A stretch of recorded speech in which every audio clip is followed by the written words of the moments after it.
To look at the grep-extract feature, we're going to use one of the pages in Matilde, specifically this view user privilege level page. The idea of this page is that you manipulate the IV or initialization vector and essentially change the values of this long string here, which is actually hex encoded ASCII, and it causes the values on the page to change. And ideally you want to set this 100 here to 000 and the same for the group ID, and that's how you win the game. But when you look at this long string, it's not obvious which of the values that you want to manipulate in order to cause the values on the page to change. And a tool like grep-extract can help you map the bytes up here in the IV down to the location on the page. In general, the grep-extract just displays some part of the page for you, or captures it and brings it into your view to make it much easier to analyze a whole lot of different responses all at the same time without having to actually render the page. So first thing we'll get started with is just capture the page in Burp.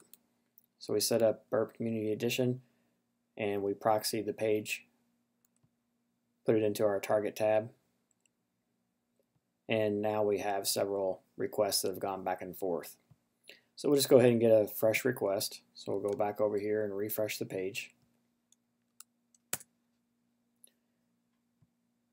Go back to Burp-Suite, Proxy, History, and we'll look at this last request that we just made.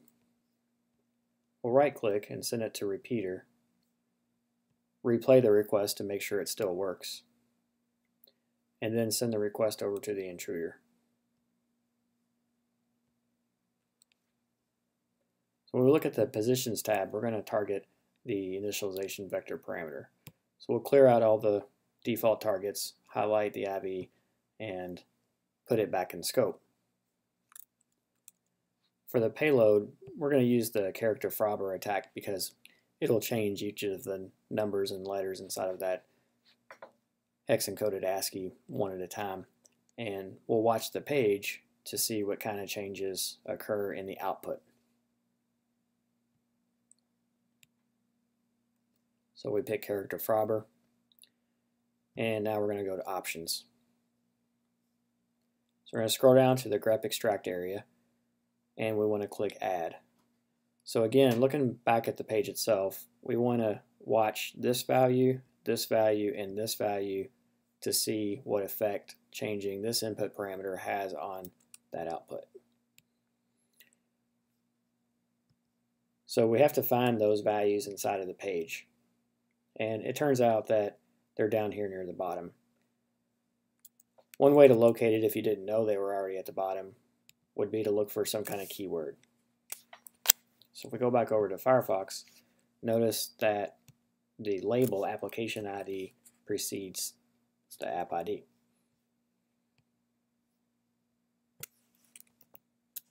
So we type in the search term and it takes us down to that area. And we want to capture whatever the output is here, so we're going to highlight it. When we do that, Burp goes ahead and it creates a regular expression for both before and after to indicate the pattern that occurs around this area, and that way the intruder can know where that value is being output onto the page. If you don't feel like these areas are specific enough, then just add more of the area around until it becomes unique. So that's our first value that we want to capture. We're just going to repeat that for the next two values.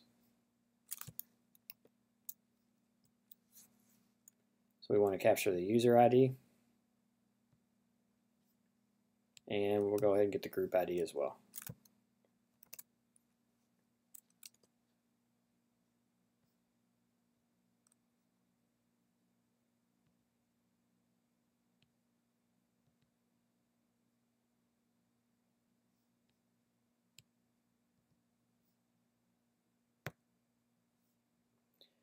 Alright, so we have our pattern set up in the grep-extract, and we'll go ahead and run the attack.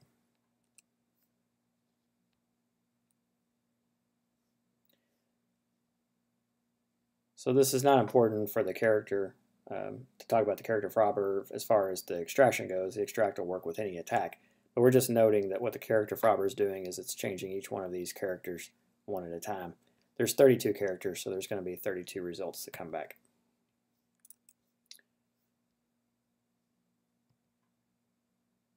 Now for the extract, what we notice is that there's the column for the application ID, the user ID, and the group ID. This is the original request, and we can see the original values A1, B2, 100, and 100. Then as you go down the rows, what you'll notice is that when the first, second, third, and so on, all the way up to the seventh column, seventh value is changed, we get a change in the actual ID itself. In fact, even the eighth one changes as well. It's a little bit subtle, but basically it's usually a 2, and in this case it's only a 1. So now if we take a look at the ninth and so on, we notice that the user ID is affected for the next 8, and then when we get to 17, we start to see that the group ID is affected. So actually that starts at 15. So it looks like what's happening is that there is essentially 2 of these letters that affect or map over to changes in 1 of the characters in the respective fields, which makes sense because we know this is hex encoded ASCII, so actually it takes 2 of these characters to make 1 hex digit.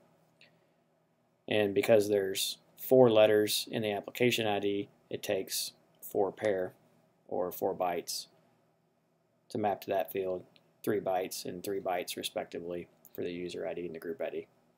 So hopefully this tour of the grep-extract gives you some ideas of how you might use the tool to automate some of your testing.